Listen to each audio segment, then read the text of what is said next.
please introduce yourself in the chat. You can share your name, your gender pronouns if you'd like, your location, and what brings you to this event or what your favorite outdoor activity is. I'm Kelsey. My pronouns are she and her. I'm in Kenosha, Wisconsin, and I'm a volunteer with the Sierra Club. Throughout this event, we do ask that you remain on mute so we can hear Emily clearly. We'll take questions at the end, so please add them in the chat for our discussion. As with many online events, there might be technical difficulties that arise. If this happens, please put them in the chat.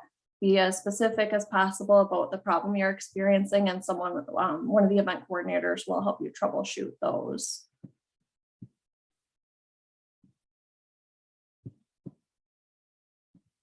So tonight's event will begin with an introduction to this event, which we're doing now, and our speaker.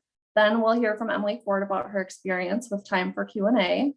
We'll start with the questions submitted prior to this event, and then we'll take questions from the chat. There will be people monitoring the chat throughout the event, so add your questions there as they arise, and we'll wrap up the evening with a few ways you can take action to protect public lands right away.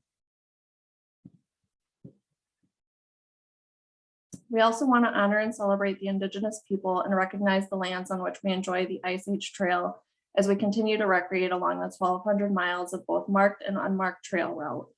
The Ice Age Trail winds through Wisconsin on land that is the ancestral home of the Dakota, Ojibwe, Ho-Chunk, Menominee, and Potawatomi nations. These people were forcibly removed from their lands during the first half of the 1800s.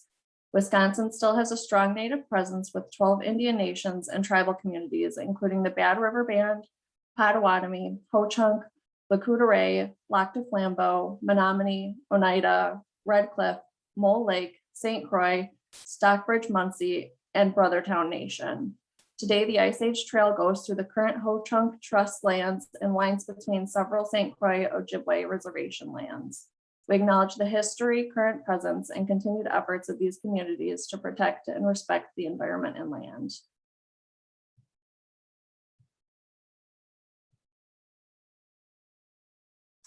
This event is part of Sierra Club Wisconsin's Environmental Justice Series, and it is the second in the series. You can view the recording of the first event, Connection Between Wolves and Indigenous Nations, on the Sierra Club Wisconsin YouTube page. A link with the full list of events and where to register can be found in the chat. Also, we found out yesterday that there will be an important public hearing about climate and environmental justice on October 19th. So we're in the process of rescheduling the coal, gas, and public health event, likely for October 28th. We hope you'll join us for future events in this series.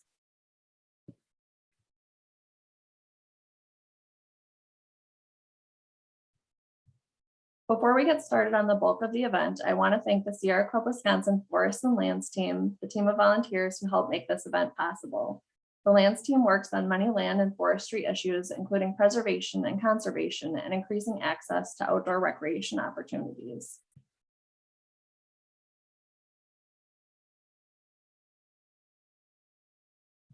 This event also wouldn't be possible without our many promoting partners. If you're one of the promoting partners of this event and you're on camera, please give a wave or put it in the chat. Thank you all so much. Each of these organizations help spread the word about this event, and we encourage you to look them up on their websites, follow them on social media, donate to support them, and volunteer with them. And now I'm really excited to introduce our speaker, Emily Ford. Emily Ford is the first known Black woman to have thru-hiked the Ice Age Trail. She's one of 84 thru-hikers listed on the Ice Age Trail Alliance's 1,000 Milers website and is one of the few to hike it in the winter. Thank you, Emily, for joining us today. We're so excited to have you.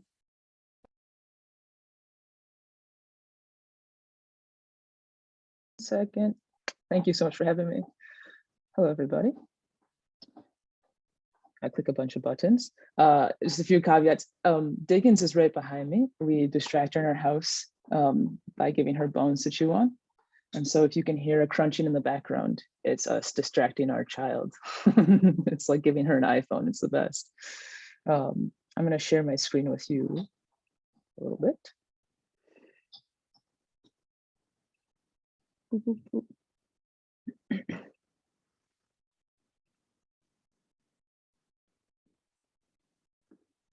In this presentation that I've made, I call it the longest way. I think it's so funny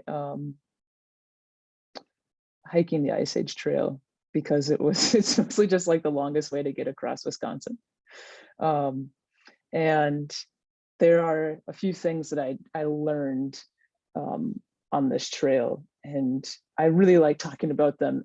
And I lightly weave through here a little bit of like race, inclusion, in the outdoors. I'll really hit it on the end of this presentation, but we will get started here. So I call it seven things I learned over 1,200 miles, 1,200-ish miles. I only took one of the bifurcations to the left. But as some of you know, this is the Ice Age Trail here.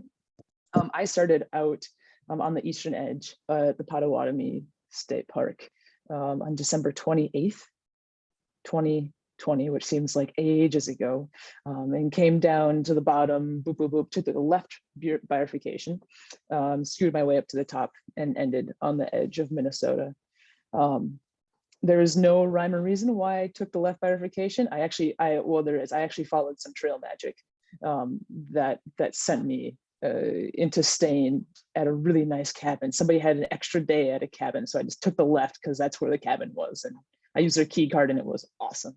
But when people ask me, how do you get started in a journey like this, or really attempting any hard task in your life, I guess, any big thing that's coming up or that you're experiencing, or an adventure that's coming up, the beginning, before you even start anything, before you start any of the 7 things, there has to be an idea, right? And it just has to be an idea that you can't quite get out of your head. So for me, the person on the right is Shauna Weaver, and she was the one who put this idea into my head. We were out playing volleyball one night, and we were talking about hiking in the winter, and she's like, hey, check out the Ice Age Trail. It's 1,000 miles, and that's about what I wanted to do. And so I did, and it was like glued in my head. I knew I wanted to do it sometime. And then also the person on the left with me in Diggins is my partner, Flo. And I also needed to have their permission before I just abandoned our house for like a couple months. So the idea was there, and it kind of just stuck. What I learned also on this trip is to have a plan, and also just be like prepared to throw it out. And I really think about this with any situation in my life from here out now. In the beginning, I had this huge plan. I have some screenshots of my spreadsheets that I had. I mean, I had like where I was going to stay, how many miles it was going to be, how much food I was going to have, how much it was going to weigh, how I was going to divide it up, all the clothes that I needed to buy, or like stuff I needed to make sure that I packed and like checked off before I completed it.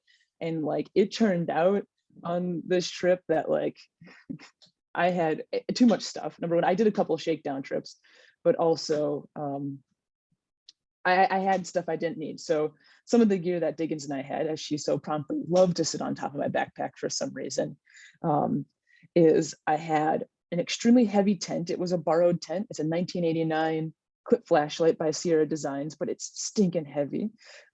Diggins had her 10-pound pack. My pack was about 65 pounds.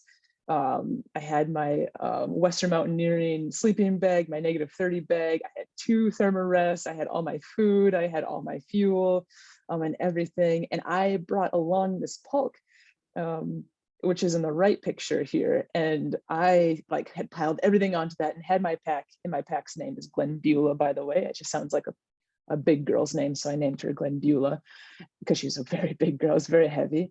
And I like set on this trip, and like my pulk did not work for me. I had a bunch of clothes I didn't need. And I realized, I had an opportunity to get rid of some of this junk. And I realized that kind of in my life too, when there's an opportunity to like slough off stuff off of like my own being that like I don't need personality wise, I think, to let go of it and continue forward. And so that's exactly what we did. Second thing I learned is to take a buddy with you. And you can hear my buddy crunching behind me. I'm so sorry, she's so loud. But this is Diggins. And I feel like it was it was such a weird time, right, to leave for a long hike, right? Because there was a lot of uprising, there was a lot of downrising, if that's a word. There was, a lot of COVID happening in the States, and a lot of people found themselves going through it alone. There was a lot of racial injustice. There was a lot of just injustice happening, especially for us in Minnesota.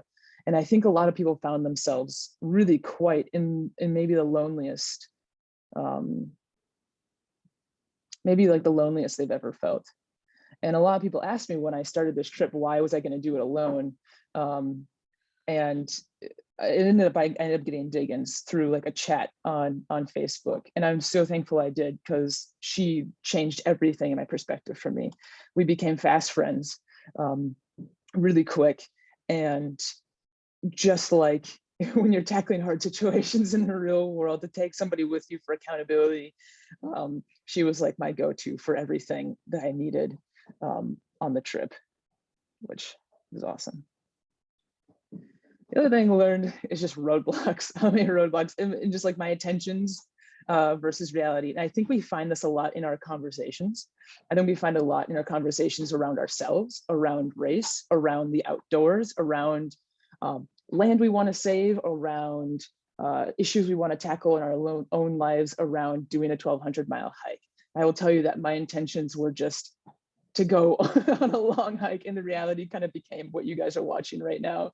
But also the intention to just like breeze through this hike in the middle of Wisconsin, or through Wisconsin in the middle of winter. And like, I gave myself, so if you look at my itinerary, I gave myself one rest day, which was like the worst thing in the world. I'll tell you about in just a second.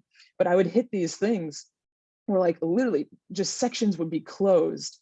And in this particular section, you've seen this picture, they were like, this section's closed, and it's been closed for years. You could go through it, but it's a danger too. And I'm like, oh, I know the right thing to do is just to go around the long way. And I did. It was like an extra 2 miles isn't going to kill me. And then I hit the weather, right?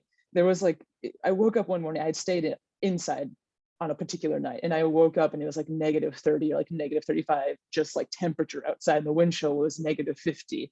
I'm just like, cool. I knew it was going to be cold, but this is like cold. This is like cold. I'm like, well, the only thing you can do is like hunker down, put on all your gear, and keep moving forward. And that's just kind of like, that's just like the mentality I just kind of walk through life with.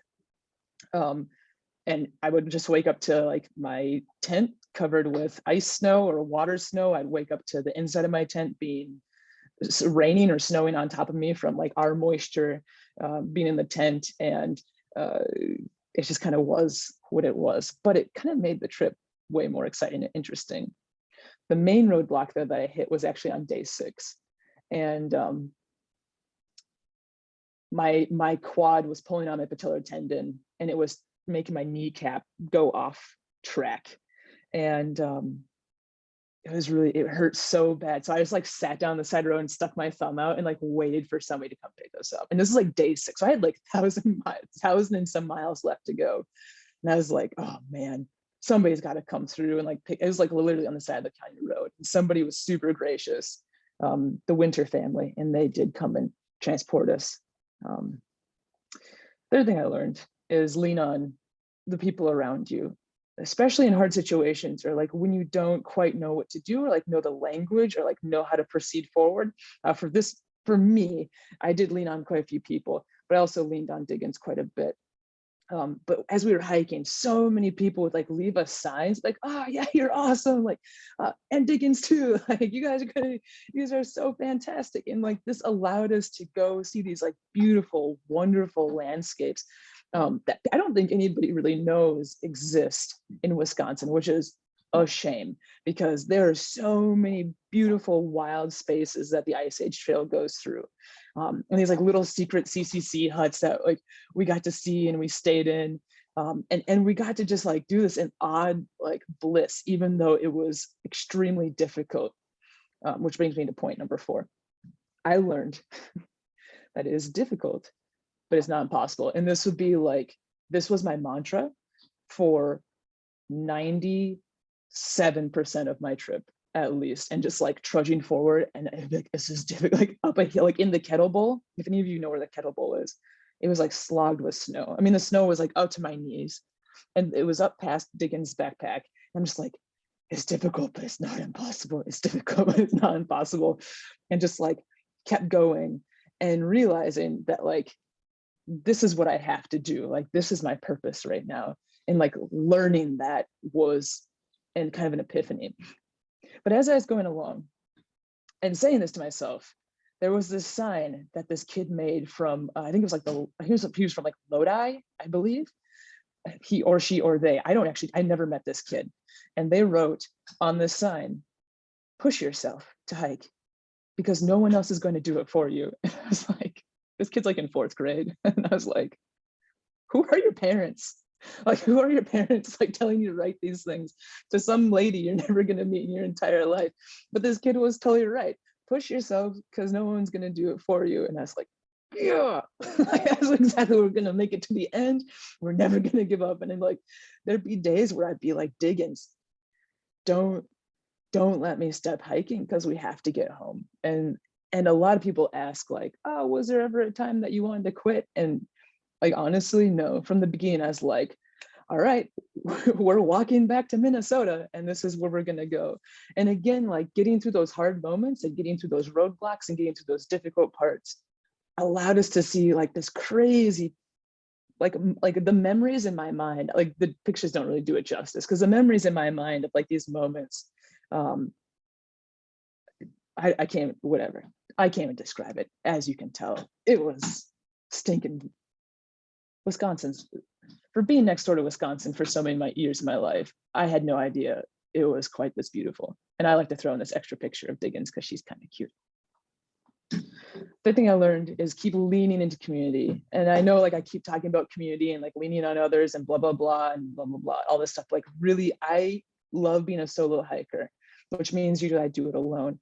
But so many people stepped in to help me out. Again, like seeing the signs along the roads and people that like, this lady, she runs dog sleds and like she fed Diggins so much raw meat. Like Diggins was like in cloud 27. She was so happy. And like this guy, like he made me like a 10-course breakfast one morning. Patty was a literal saint. She found my glasses, which you can see in the picture, and my mitten, which is kind of blurry at the front.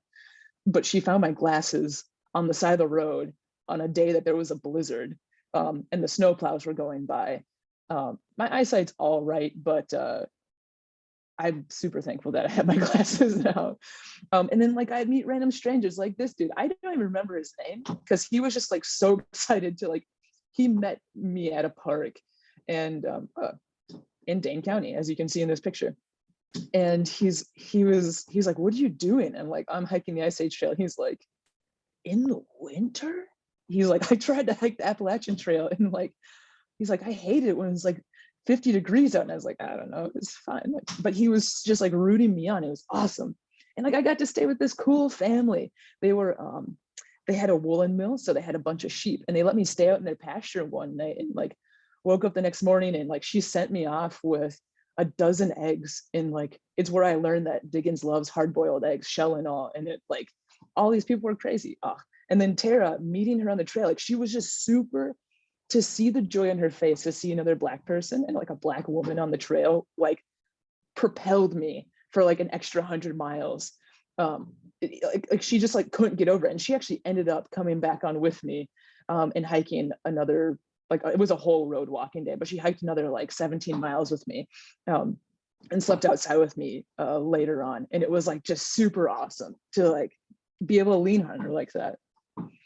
And the other thing that I learned, which I'm bad at in real life and on the trail, because I gave myself only one rest day.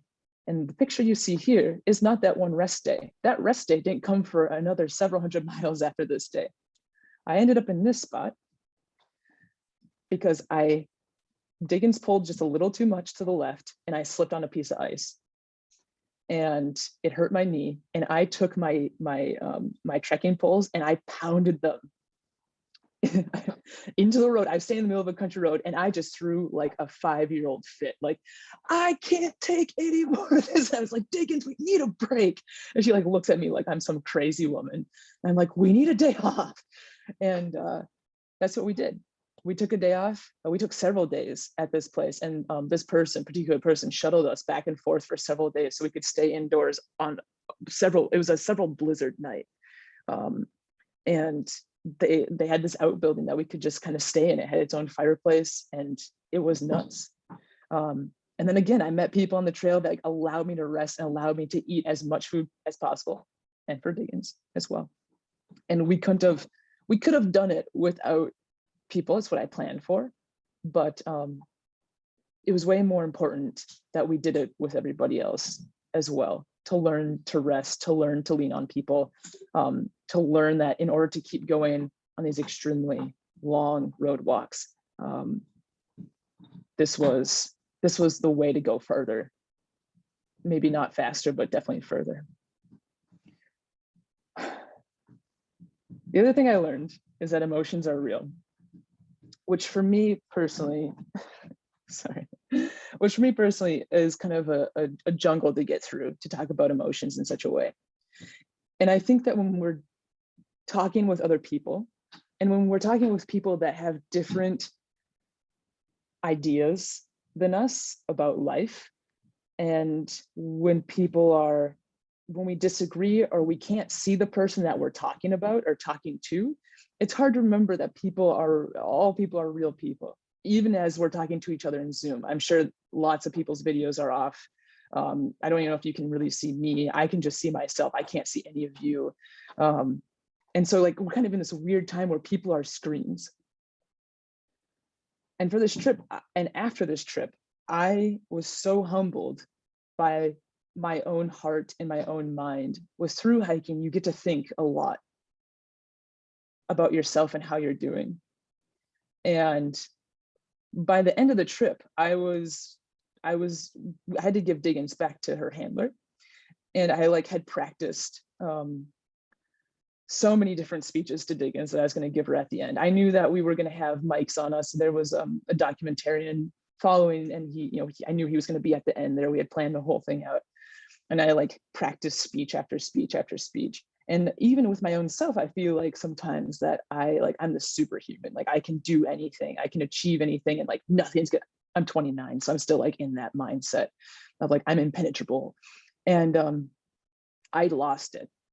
I lost it. Everybody else around me lost it. We all lost it. I had to say goodbye to, which is so stupid. I can feel it still, but she's right here crunching on a bone behind me, which is frustrating me. But looking at these pictures, I'm like, oh man, I just remember this moment so much that I'm a real human. You're all real people. We all feel these feelings so deep within inside of us when we are hurt, when we see people who are hurt, or when we see even other animals who are hurting, or land that's hurting. We all feel it deeply in different ways, really. And I think when tragedy strikes, we forget this exact thing, that people are all still people. Cool. Remember your impact. I didn't realize what was happening as I was hiking. I put one post out saying, "Rad, here I am, starting out. We'll see you guys in a few months." And I opened up my phone, and I opened up my Instagram, and 1,000 people had started following this trip. And me showing you this picture is A, inaccurate because I have less followers, and B, not to show off how many followers I have. This is to say that people do watch the cool things that you're doing. People watch the bad things that you're doing, but people are seeing the impact that you are all making, right? So if you're part of the Sierra Club, and you feel like your part's not that integral, or if you're doing social justice or racial justice work, or anti-racism work, and you don't feel like you're making any headway, I promise you, somebody's watching. And I will tell you that the people who are watching are these little kids. They are just I got to hang out with, some of the little kids are the funniest to me. I don't really know how their brains work. I've wiped that from my own memory. But one of these kids, I think it's a kid like in the front right, like blue jacket, front right, left of my body in the picture. And this kid's like, do you ever get bored while hiking? And I was like, yeah, that's such a good question. Yeah, I get bored all the time. I'm like, nobody's ever asked me that before. A lot of people ask me what I think about and all this other stuff. I'm like, yeah, I get bored every day. I'm hiking for like 10 hours a day with no music, looking at snow all day long. And like, I love this. And I don't know if any of these kids will remember me. I think their parents might, but I'm hoping that somewhere in the back of their mind, they remembered this like crazy lady who decided to walk across Wisconsin in the winter with like some borrowed dog in negative 30-degree weather. And remember that you're also like you yourself, you're also worth it to do the work, to engage with humanity in such a way, to engage with the land in such a way. It's funny to me that this kind of like became a thing, because I really think that hiking is glorified walking. You know, there's more components to it, I understand, especially if you need to use like a compass, like orienteer, like make, you know, hunt your own food and all those other things. But a lot of it really is just glorified walking. And if I can make this big of an impact just by walking, I think of the impact that you can just make on the land and on the people around you by doing something that's familiar to you. Walking is very familiar to me. Hiking is very familiar to me. I'm very comfortable doing it. And think of the impact that you can make doing the things that you really love. Might be a little awkward, but I really want to read this quote. I actually saw this quote in some like cheesy, I heard this quote in like a really cheesy movie. The movie's called Remember Me. It stars the dude from Twilight. I can never remember his name. And it's not a very good film at all, but I know that, embarrassing facts about my life, but I know that this quote made an impact on me. As from Mahatma Gandhi, it says, whatever you do in life will be insignificant, but it's very important that you do it, because you can't know. You can't ever really know the meaning of your life, and you don't need to. Every life has a meaning, whether it lasts 100 years or 100 seconds. Every life and every death changes the world in its own way.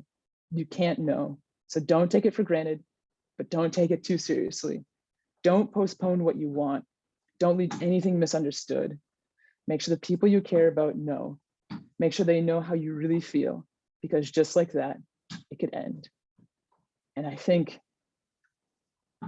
that's meaningful for anything that we're trying to do to make movement forward in this world, no matter what your passions are. Yeah, that's that. Yeah, I think that's where I'm going to end the information about my trip. I could just like chew on this quote forever, but we don't have eternity to sit here and stare at each other. Just a little update on other things about my trip. I had a really cool opportunity to have Jesse from Credo Nonfiction come and follow along after mile 500, and he made a really cool film called Breaking Trail. It's a short film. It's about 30 minutes long. It'll be premiering at the Banff Film Festival on 7 November. It will be live in Banff at the film festival, but also you can view it virtually if you go online to Banff Mountain Film Festival, and you'll be able to find it in the listings of the films. You can buy different passes for that as well. But thank you so much. I'm going to stop sharing my screen and get back to everybody else, because I would love to hear questions on things I didn't quite touch on. But yeah, thank you so much for listening. Thank you so much, Emily. It was so great to hear from you. If everyone can take a moment and do a little Zoom react, a little hand clap or something to thank Emily, that would be excellent. We've been compiling your questions in the chat. Oh my gosh, I love the dog emoji reaction. I don't know how to do that, but that's great. So we have a handful of questions that I think you touched on, but I'd love to dig a little bit deeper. This is taking themes from questions that were sent. We got maybe 30 or 40 questions ahead of tonight's event. And so this is major themes that were coming up from questions. So people had a lot of questions about your preparation, what you did to train or to supply, what safety measures did you look at, what recommendations for gear you might have. Some of those questions, which I know you touched on, but love to hear a little bit more. For sure. Yeah, winter's kind of a sticky situation because I think a lot of people are scared of the cold. And that is a valuable fear to have. One of the things I knew that, there's a couple of things I knew that I really wanted to have ready to go were footwear and sleeping wear and tent wear, so like a house. Food, of course, but there were a lot of blogs on how much food you can go online and search from a lot of different adventurers and find their food rations and how they kind of did all their food. A lot of people make their own food if they're going out for a long time because food can be quite expensive. You can freeze dry your own stuff for that, or you can go out and just buy it in bulk, which is a little bit cheaper. Our house looked like a Costco for like a month because I just had all of our stuff piled up in the living room, and our house is not very big. For my tent, I talked about, I have a new one now, so for my next trip, I will not be taking a very heavy tent. I have one by Big Agnes now. It's just a little 2-person tent. I use a 3-season tent. There are 4-season winter tents. They're a little bit heavier and gonna be a little bit more expensive, but you can use a 3-season tent in 4 seasons. On the bottom, I used for a footprint to keep because the snow melted underneath us. I used Tyvek. A lot of people use Tyvek to keep their stuff dry when they're out winter camping. It's extremely cheap, like per foot. You can buy it. I think I still have most of a 100-foot roll in my basement because you can only buy it like by these huge rolls. So find a buddy. If you have a friend who's in construction, tap their ear. But it keeps your stuff super dry. It's really good to sleep in. If you're just going to sleep in the snow, you can wrap it around you.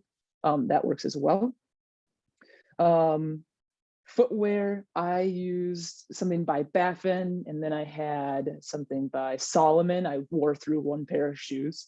I'm not really a gearhead for like brands. What I say is, yes, spend the money on a little bit more expensive brands that'll back you up over time. If you're planning on doing something this extreme, but get something that fits you and feels very comfortable to you, especially if you're gonna be walking a lot of miles. Case in point, example, when I first started backpacking, I really wanted an Osprey backpack because they looked really cool, and all the kids my age had Osprey backpacks. Turned out they didn't fit my body. So my first pack was a Deuter, which is very similar to my Granite Gear one that I use now. It's like kind of like the Cadillac of backpacks. They're really chunky, they're comfortable, they have a lot of padding. I'm pretty curvy, and so it just fit my body way better than an Osprey. So find the stuff that works really well for you. Of course, have tons of have multiple handwear, have many socks. Like if you look at my list of stuff I brought, I have the number of things I needed to bring for the gear. Next to my socks, I just had an infinity symbol. You can change your socks out. I changed my socks out several times a day. Like when I got into camp, I would change into dry socks to dry off my feet. And then I'd change those socks, which were now damp, before I would go into my sleeping bag for the night, because dry feet, even if they're cold, mean warmer feet. So that's, yeah, kind of on that topic. As far as your clothes go, layer as much as you can using thinner layers. If you can get your hands on merino wool, use that. Even if you could get your underwear and your bras to be merino wool, that's going to be a lifesaver. Like out with cotton, in with wool. Like let's bring the sheep back is kind of my feeling about a lot of things. But put on thin layers. And when you go to bed at nighttime, always change your clothes down to your underwear. You do not want to go to bed in wet clothing. Even if you feel like you're too tired or it's too cold to change your clothes, just change them anyway. You will sleep 1000% times better. It's my little spiel. Great, thanks so much. And then we've gotten a lot of questions about Diggins. I think people wish that we could interview her if we were able to. So people want to know how you prepared Diggins and how you might do that differently, what you did to keep her paws healthy. And then if she ever had days where she seemed like she wanted to have a rest day or to stop. And then there have been some questions in the chat about if you knew her before hiking with her, and then she's in your home now. So were you able to keep Diggins, and how do you connect with her yet? Yeah, Diggins was like a weird extra on this trip. So I wish you could interview her. She would love that. I don't know, she's not really much for the camera though. So she came to me. She is actually a sled dog. So there wasn't much training that she needed to do. She was actually the lead dog of a kennel from Lakeville, Minnesota. And she kind of knew what to do. So she knows her left and her right really well. We did 2 shakedown trips just to make sure we would get along. Because she's kind of a ferocious beast. And then we just kind of went on with our trip. To keep her paws healthy, I did 2 different things. I used, this is called Musher's Secret. Is that backwards to you all too? Can you read that forwards? I think we can read it. Okay, yeah, it says it's Musher's Secret. So what is it? It's just, it's a balm or like a salve for paws. It really helps with salt because we did a lot of road walking. It helps keep them moisturized so that you can, their paws don't crack and don't get worn down that way. On really, really cold days, we had balloon booties for her that someone brought out to me just to keep the snow out of her paws. But other than that, she didn't really like wearing a jacket because she's very, very, very warm. She's used to sleeping out in the snow. She didn't sleep indoors until she started living with us. She always slept outdoors. So there were a lot of people concerned about her on our trip. But she literally just slept kind of in a insulated kennel or doghouse for all of her life until she moved in with us. So there she is in all of her glory. Look at her go. Oh, and somebody asked about how I trained as well. I did a little bit of road walking, a little bit of hiking. We did a couple of shakedown trips, like I said, and shakedown trips are just to show you, or just to kind of go through what gear is working and is not working. But yeah, I took Diggins out a couple of times. I didn't really train. My life is very physical. I didn't have to do too much physical training, but if you are going to, I would definitely recommend just learn how to walk a bunch of miles with a lot of weight on your back. Great, thanks. And then a lot of people are interested in your experience in general, and what barriers or challenges that you've encountered in outdoor recreation, especially as a woman and especially as a woman of color. And if you've had moments where you haven't felt safe or welcomed, and then moments of hope or inspiration that have made you feel welcomed. Yeah, I think for a lot of my life, because I was so interested in traditionally male sports, I just kind of like rolled on with the boys anyway. And I didn't really care because I was always pretty big. And so I just kind of bowled my way through all of the like male inundated sports. And I think when I'm on the trail, I can tell that like people are kind of shocked. They're like, "Oh, you're out here." And I'm like, "Yes, you're out here too." Like, like, who else would you say that to? I'm like, I don't know if you're so shocked that like you just don't know what to say appropriately. And this is what your default is, but I guess this is where we're at. And I kind of just like button up those conversations, answer any questions they have, and just move on. I'm not really interested in teaching about race and culture on the trail while I'm like out encountering people. So I just like take my dog and like hightail it out of there because I'm like, I have other things to do, like get home or like find a spot to sleep.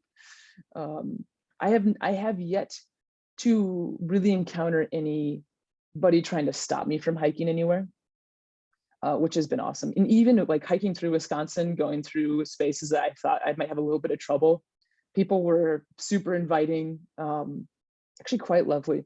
The nice part about the Ice Age Trail is that they have such a strong community along the trail that if you tell people you're hiking, they're pretty willing to be quite helpful. And I knew that with some people that I was hanging out with, I knew we had extreme differences in beliefs, but people were just pretty excited to like ask questions and not even just about me, just like about hiking. A lot of people ask questions. Diggins is a great barrier. Both dogs are great barriers when it comes to kind of snuffing out racial injustice, oddly enough. So yeah, that's kind of what I saw.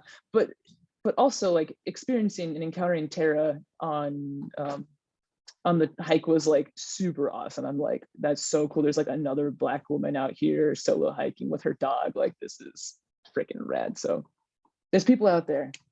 Just can't forget it sometimes. Yeah, that's an excellent point for us to remember.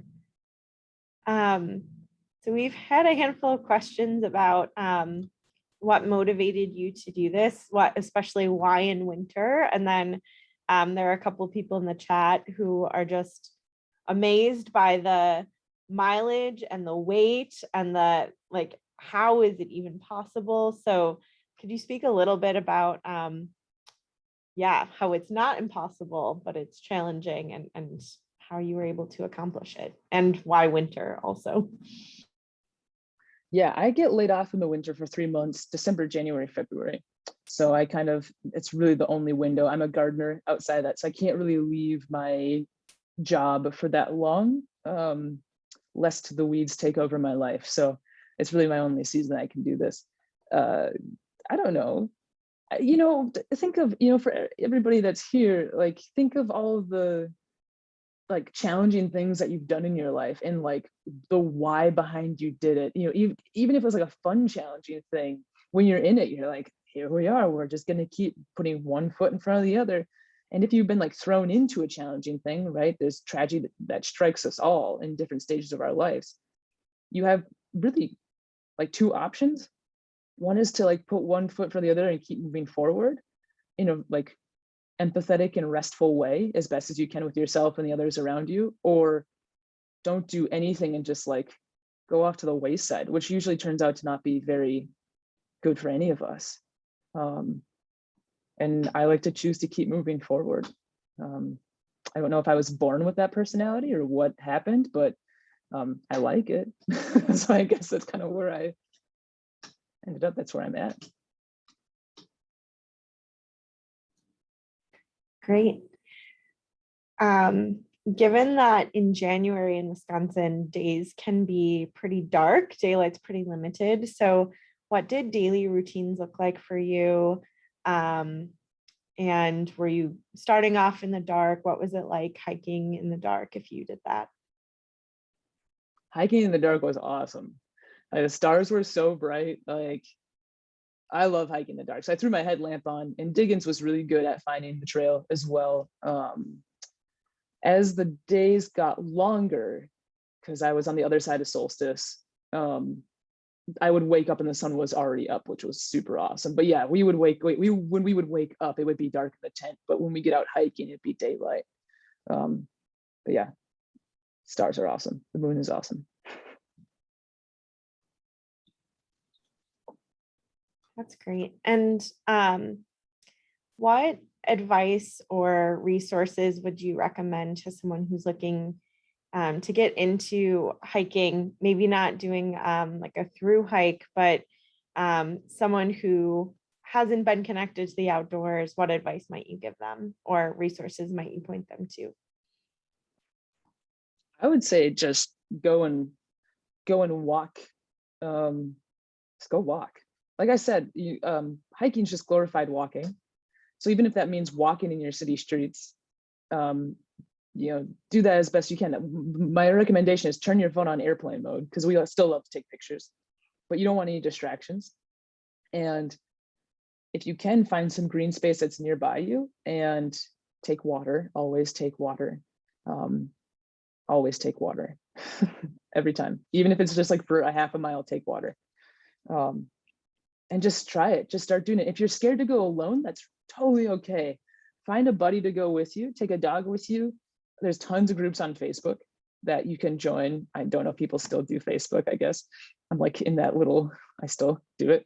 And just reach out. I'm sure there's tons of people in this club that go out and at least walk around their neighborhoods, but it's a good way to get started. From there on, slowly build up the gear that you want, borrow gear until you can afford it, or like, you know that this is something that you want to do.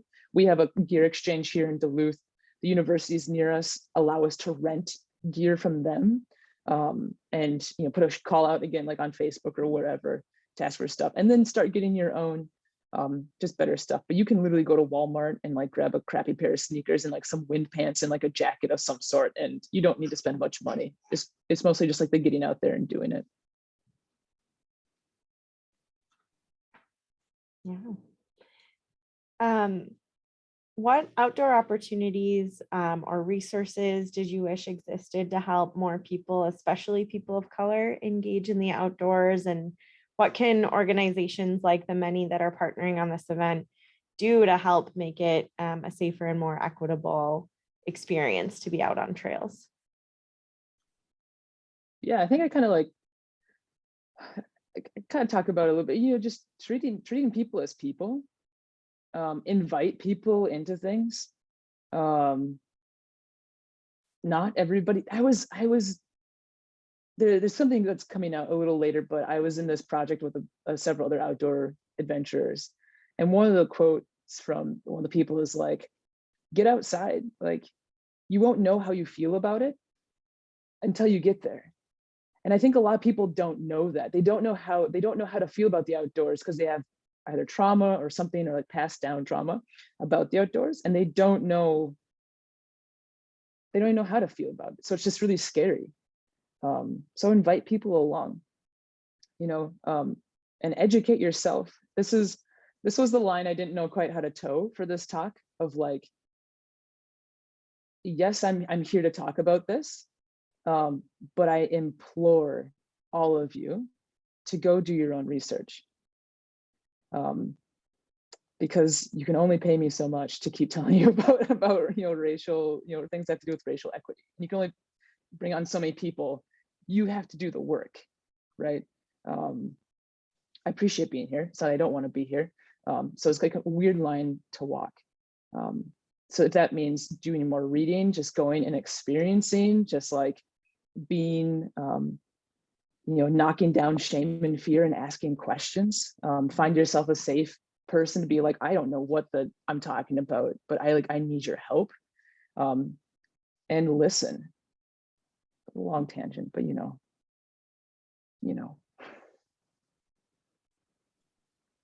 Great. Thanks so much, Emily. And then I think most of us are wondering what's next for you. People in the chat have been asking about books, the documentary, and how they can watch that. Any future hikes that you have planned. So what comes next for you?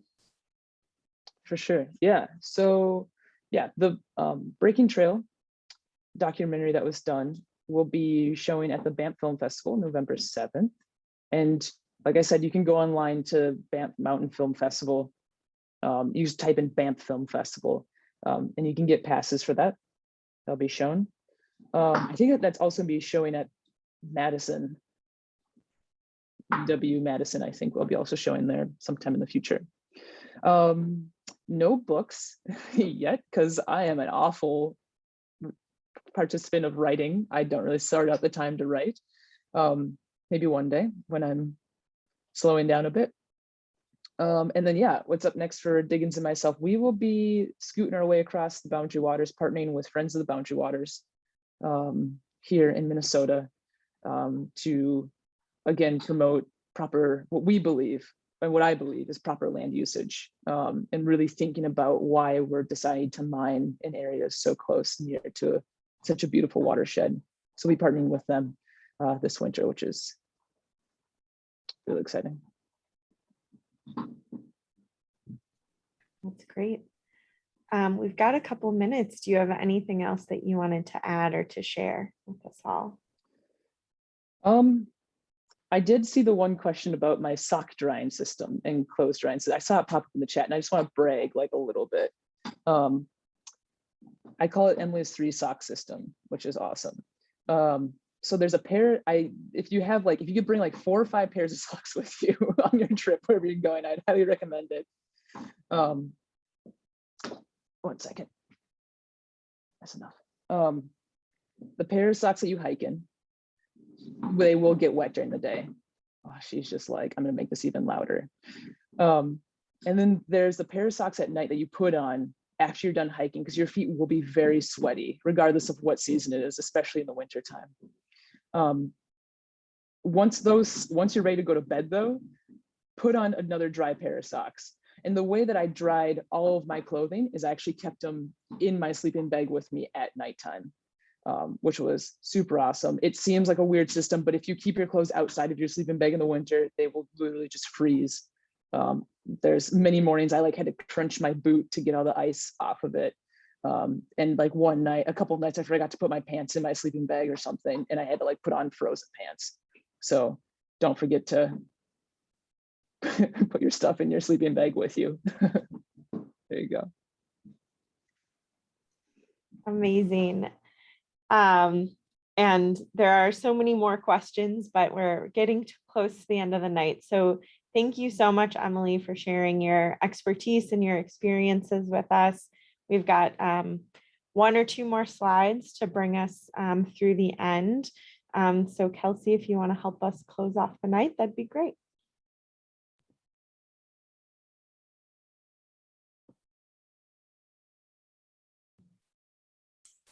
Thanks again so much, Emily, for taking the time to speak with us. And thank you to everyone for attending. There are several ways that you can take action to protect and advocate for our lands.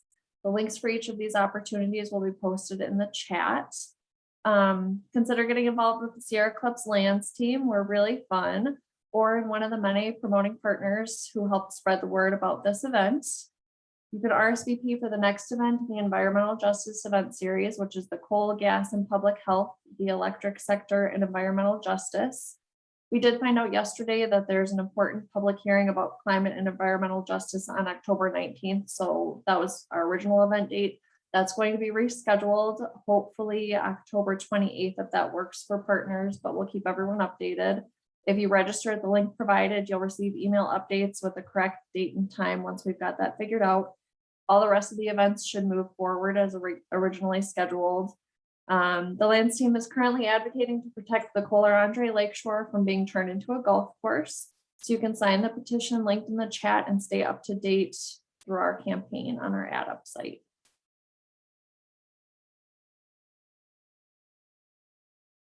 Thanks again, everybody.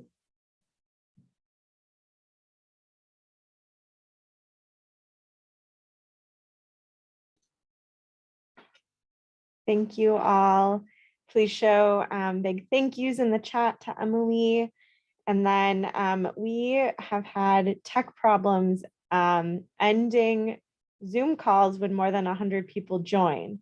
So we are at the end of our event. Feel free to leave the Zoom screen and we'll be working to close the chat room as we troubleshoot tech. So thank you all so much. I hope you have a wonderful night.